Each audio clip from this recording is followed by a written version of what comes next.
Olá! Já parou para pensar por que algumas pessoas parecem, sei lá, atrair dinheiro, né? Enquanto outras lutam, lutam e parece que não saem do lugar. O que será que diferencia mesmo esses caminhos? É só sorte, formação, ter os contatos certos? O que você acha? Olha, a fonte que a gente vai explorar hoje, que são trechos do livro Os Segredos da Mente Milionária, do T. Harv Eker, traz uma visão bem diferente. Ele sugere que esses fatores externos, tipo estudo, sorte, não são os principais na nossa história financeira. Não mesmo. Pois é. A ideia central é que cada um de nós carrega um modelo pessoal de dinheiro. É isso, meio que gravado no subconsciente. Como se fosse um termostato interno, né? Que define até onde a gente vai financeiramente. É uma ideia bem forte essa de programação. Exato. E o nosso papo aqui hoje é justamente mergulhar nesse conceito, investigar como essa programação mental, segundo o Eker, claro, diferencia quem consegue ter uma mentalidade de riqueza daqueles que ficam mais presos na escassez ou naquela mentalidade de classe média, sabe? Tudo com base no que o livro traz. Certo. Então vamos começar pelo começo. O que é exatamente esse modelo de dinheiro? Como ele funciona, assim, na prática? Bom, o autor define esse modelo como a nossa programação mais profunda, lá no subconsciente, sobre finanças. É o nosso blueprint financeiro mesmo. É ele que molda a nossa relação com a grana e, claro, os resultados que a gente colhe. Ele até usa uma analogia que eu acho ótima, a do carpinteiro. Ah, faz sentido. Tipo assim, não adianta nada ter as ferramentas mais chiques, né? Conhecimento técnico, as estratégias de investimento mais top, se o carpinteiro, a pessoa ali, não tem a mentalidade e habilidade interna para usar tudo isso bem. O jogo interno da mente seria mais decisivo, então, do que o jogo externo das ações e ferramentas. Exatamente, é a base do argumento dele. Tem outra metáfora que ele usa que é bem visual também, a da impressora. Imagina que você digita uma carta, aí percebe um erro. Você vai lá e apaga direto na folha que já saiu da impressora. Aí manda imprimir de novo. E o erro continua lá, claro. Porque a correção foi feita na impressão, né? No resultado físico, no mundo de fora. Mas o problema mesmo está no programa, nos nossos mundos mental, emocional e espiritual, como ele chama. Para mudar os frutos, que são os resultados visíveis, a gente teria que ir lá nas raízes invisíveis. É isso. Perfeito. Ele fala desses 4 mundos: físico, mental, emocional e espiritual. E argumenta que o físico é basicamente uma impressão dos outros 3. E isso leva a um dos princípios de riqueza mais importantes do livro. Que seria tipo, Dinheiro é resultado. Riqueza é resultado. Saúde é resultado. Até o peso na balança é um resultado. A gente vive num mundo de causa e efeito, né? Então a falta de dinheiro não seria a causa raiz do problema, mas um sintoma de algo mais fundo, mais interno. A única forma de mudar de verdade o que está fora é mudando o que está dentro. precisamente. E um ponto-chave dessa dinâmica interna é a briga entre lógica e emoção. O autor é bem direto nisso. Quando o nosso subconsciente tem um conflito entre a razão, o que a gente sabe que deveria fazer, e aquelas emoções bem antigas sobre dinheiro, as emoções quase sempre ganham. Isso explica muita coisa, né? Porque às vezes a gente sabe o certo a fazer com o dinheiro, mas na hora H age diferente. E se essas emoções e crenças são tão poderosas assim, como é que esse modelo se forma? O autor diz que vem muito da infância, né? Sim, ele aponta 3 fontes principais dessa programação. A primeira é a programação verbal. Tudo aquilo que a gente ouvia sobre dinheiro, riqueza, pessoas ricas, repetidamente, quando era criança. Lembro daquele exemplo do Stephen de Rio no livro, o cara era bem sucedido profissionalmente, mas a grana não parava na mão dele. Ele tinha absorvido as crenças da mãe, sabe? Que rico é ganancioso. Só quando ele percebeu isso e mudou essa crença é que a vida financeira dele decolou. Virou milionário em poucos anos, né? Exato. É um exemplo forte. A segunda fonte é a modelagem. Os exemplos que a gente teve. Como nossos pais, ou quem cuidava da gente, lidava com o dinheiro. Quais eram os hábitos deles? Aquela história do macaco vê, macaco faz, né? Nossa, aquela história do pernil que ele conta é demais para ilustrar isso. A mulher que sempre cortava as pontas do pernil antes de ir pro forno, por quê? Ah, porque a mãe dela fazia assim, que aprendeu com a avó. Só quando foram perguntar para a avó, descobriram que ela só fazia isso porque a assadeira dela era pequena. Mostra como a gente herda hábitos, crenças, sem nunca parar para pensar, e isso faz sentido para mim hoje? Impressionante. É uma ilustração perfeita, né? Dessa transmissão de padrões que a gente nem percebe. E a terceira fonte de programação são os episódios específicos. São aquelas experiências com uma carga emocional muito forte, ligadas a dinheiro, que a gente viveu especialmente na infância. Tipo a história da enfermeira Josie, que viu o pai com 11 anos ter um ataque cardíaco fatal bem no meio de uma briga feia por dinheiro. Nossa, a mente dela deve ter feito uma ligação direta, dinheiro igual dor. Que coisa forte! E o resultado? Inconscientemente, ela se sabotava, se livrava de qualquer dinheiro que entrava. A escolha da profissão, enfermagem, segundo a análise lá do seminário dele, poderia até ser uma tentativa simbólica de salvar o pai, sabe? Quando ela entendeu e ressignificou isso, pôde mudar o modelo dela e virou até planejadora financeira bem-sucedida. É incrível como essas marcas ficam e guiam a gente sem a gente nem notar. E o caso da esposa do próprio autor, que sempre ouvia a mãe falar: pede para o seu pai. E aí ela cresceu achando que homem tem dinheiro e mulher não tem. Exatamente. E na vida adulta isso levava ela a esperar que o marido cuidasse das contas e ao mesmo tempo ela torrava rapidinho qualquer dinheiro que ela mesma ganhava. Acabava confirmando a própria crença. São programações bem profundas, que rodam por trás dos panos. Entendi o como isso se forma. Agora, como essa programação aparece no dia a dia. É aí que entram os tais arquivos de riqueza, aquelas diferenças de pensar que ele mapeou. Não vai dar para falar dos 17, né? Mas a gente podia explorar alguns que parecem mais chave ou talvez mais surpreendentes. Com certeza. Podemos focar em alguns que mostram bem a ideia dele.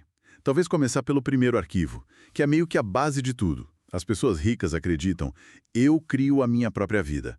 Já as pessoas de mentalidade pobre acreditam: na minha vida as coisas acontecem. Essa é a grande diferença entre chamar a responsabilidade para si, né, pelos resultados, ou se colocar como vítima das circunstâncias. O autor diz que essa postura de vítima aparece de 3 jeitos: culpar os outros, arranjar desculpas ou viver reclamando. E ele pega pesado com a reclamação, viu? Diz que reclamar é como um ímã para mais coisa ruim, mais negatividade. E sobre aquela justificativa comum: dinheiro não é tão importante assim. Ele provoca: você diria isso para o seu marido, sua esposa, seu sócio? Quem fala isso geralmente está sem grana. Ele até lança um desafio, né? Passar 7 dias sem reclamar. De nada. Nem na mente. Ele acha que só isso já começa uma transformação. Força a gente a focar no positivo, na solução. Mas como é que alguém faz isso na prática? Nossa, parece muito difícil manter essa vigilância mental por uma semana inteira. É um exercício de disciplina, de consciência, né? A ideia não é fingir que está tudo bem, mas mudar o foco. Em vez de reclamar, pensar: o que eu posso fazer sobre isso? Ou o que eu posso controlar? A mensagem principal desse arquivo é que é uma escolha. Ou você assume o controle, se vê como criador da sua vida financeira, ou continua vítima. Não dá para ser os dois. Culpar, justificar ou reclamar é, como ele diz, degolar-se financeiramente. Por isso a declaração: eu mesmo crio o meu próprio grau de sucesso financeiro, eu tenho uma mente milionária. Forte essa ideia de escolha consciente. E se eu assumo que crio minha vida, isso me leva a pensar no tamanho da minha ambição, né? O que já conecta com outro arquivo, o 4. As pessoas ricas pensam grande. As pessoas de mentalidade pobre pensam pequeno. Mas por que alguém escolheria pensar pequeno? Qual a razão disso? Olha, o autor aponta alguns motivos. O medo, né? Medo de falhar, mas também, curiosamente, medo de ter sucesso. E aquele sentimento de não ser bom o bastante, de não merecer, de não conseguir fazer diferença de verdade. Mas ele argumenta que pensar pequeno não ajuda ninguém, nem a gente, nem o mundo. Ele cita o Buckminster Fuller, né, sobre o propósito de agregar valor na vida dos outros. Isso meio que exige que a gente use nossos talentos e tente alcançar mais gente. Pensar grande seria quase um dever, então. De certa forma, sim. Ele até define empresário como alguém que lucra solucionando problemas dos outros. Então, pensar grande é querer resolver problemas para mais gente. E isso, segundo ele, acaba levando à riqueza em todos os níveis: mental, emocional, espiritual e, como consequência, financeiro. Tem a ver com impacto. Ok, mas pensar grande e buscar resolver problemas maiores. Isso com certeza atrai desafios maiores também, né? Como a mentalidade rica lida com isso? Lembrei aqui do arquivo 9. Pessoas ricas são maiores que seus problemas. Pessoas de mentalidade pobre são menores que seus problemas. Exatamente. O ponto central aqui não é tentar fugir dos problemas. Eles fazem parte, né? Fazem parte do crescimento. O foco é em crescer como pessoa, se tornar maior do que qualquer problema que apareça. O tamanho do problema é sempre relativo ao tamanho da pessoa, sabe? Que está enfrentando ele. É como aquela analogia do recipiente que ele usa, né? A gente precisa expandir nossa capacidade interna, resiliência, conhecimento, força emocional, para poder conter, para poder gerenciar mais sucesso, mais riqueza. O universo, na visão dele, meio que preenche o espaço que a gente cria. Então, o foco tem que ser no autodesenvolvimento constante, para que os problemas pareçam cada vez menores. Essa é a ideia principal. Crescer para superar. E essa capacidade de ser maior também tem a ver com outra característica que ele aponta, lá no arquivo 10. Pessoas ricas são excelentes recebedoras. Pessoas de mentalidade pobre são péssimas recebedoras. Isso parece estranho para muita gente. A gente ouve tanto que é melhor dar do que receber. Como assim? Ser um bom recebedor é importante para ficar rico? Então, o autor desafia essa crença. Ele diz que dar e receber são, tipo, dois lados da mesma moeda energética, igualmente importantes.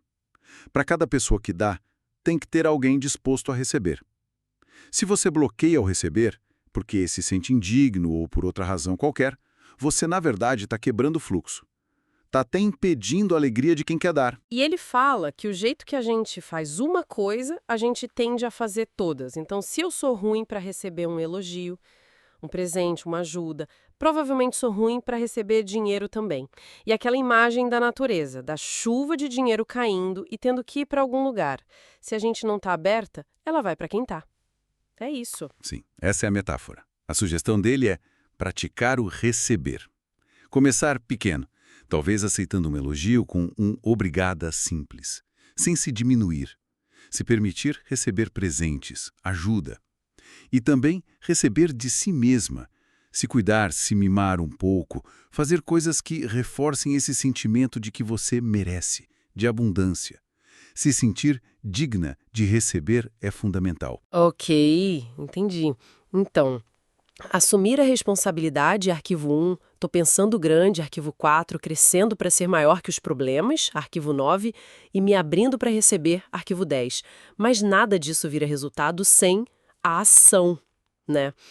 E é aí que o medo trava muita gente. Como o arquivo 16 fala disso, pessoas ricas agem apesar do medo, pessoas de mentalidade pobre deixam o medo paralisar. Exato.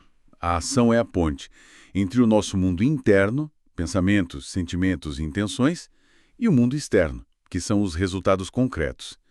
Medo, dúvida, preocupação são os grandes vilões da ação. Mas o ponto principal não é não ter medo. As pessoas ricas também sentem medo. A questão é agir apesar do medo. Ah, então não é sobre ser sem medo, mas sobre ser corajosa, né? Agir mesmo sentindo medo. Ele fala muito de sair da zona de conforto, fazer as coisas mesmo quando é desconfortável, inconveniente, ou quando a gente está sem vontade nenhuma. Aquela frase dele é forte. Se você só estiver disposto a realizar o que é fácil, a vida será difícil. Mas se concordar em fazer o que é difícil, a vida será fácil. Mas como domar esse medo na hora que ele aperta? Como fazer isso na prática? Olha, o autor sugere treinar a mente. Primeiro, reconhecer o medo. Talvez como um sinal de que você está saindo do conforto, o que é bom. Segundo, praticar o que ele chama de pensamento poderoso, que é basicamente observar os pensamentos ruins, limitantes, que vêm na cabeça e trocar eles conscientemente por pensamentos que te fortalecem. Usar aquelas declarações do livro, por exemplo. É entender que a gente que dá o significado para as coisas, a gente pode escolher ver de um jeito mais útil. E agir, sabe? Mesmo que seja um passo pequeno. Muitas vezes, só de agir, o medo já diminui. E essa capacidade de agir mesmo com medo, de crescer, de aprender com os desafios, parece que está totalmente ligado ao último arquivo que a gente pode comentar, o 17. Pessoas ricas aprendem e se aprimoram o tempo todo. Pessoas de mentalidade pobre acreditam que já sabem tudo. Sim, tem uma ligação direta. Aquela mentalidade de, eu já sei, ou o meu jeito é o certo. É uma armadilha, impede o crescimento. O autor até brinca, né? Ou você está certo ou você é rico. Nunca as duas coisas. Falando dessa rigidez mental. A humildade para aprender sempre, para buscar coisa nova, estratégia nova, conhecimento, é fundamental. Ele usa a metáfora da planta, né? Se não está crescendo, está morrendo. E num mundo que muda tão rápido como o nosso, aprender sempre não é luxo, é necessidade para prosperar. E o foco principal para quem tem mentalidade rica não é só no ter, no dinheiro, é no ser. A sequência é ser, fazer, ter. O objetivo de enriquecer seria se tornar uma pessoa melhor, mais capaz. Exatamente. O crescimento pessoal é o verdadeiro troféu. Se tornar a pessoa que é capaz de fazer o que precisa ser feito para ter os resultados que quer.